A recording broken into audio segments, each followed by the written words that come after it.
Hi అండి, ఈరోజు అయితే మనం పైనాపిల్ మొక్కను అయితే ప్లాంటేషన్ చేద్దాం అనుకుంటున్నామండి.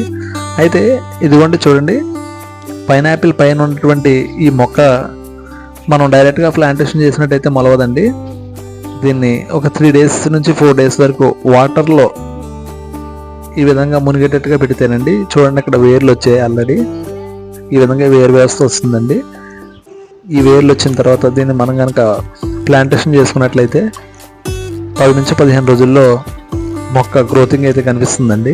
చూస్తున్నారు కదా, ఆ తెల్లగా ఉండేవన్నీ కూడా వేర్లండి. ఇది మనం డైరెక్ట్గా కనుక భూమిలో బాత పెట్టినట్లయితే కనుక కుళ్ళిపోతుంది తప్పితే కానీ వేర్లు రావండి. ఇది మొలవాలంటే కనుక ఖచ్చితంగా వాటర్లో పెట్టాలండి. వాటర్లో పెట్టి అలా ఉంచినట్లయితే కనుక ఒక 4 నుంచి 5 daysలో ఈ విధంగా వేర్లు అయితే వస్తాయండి.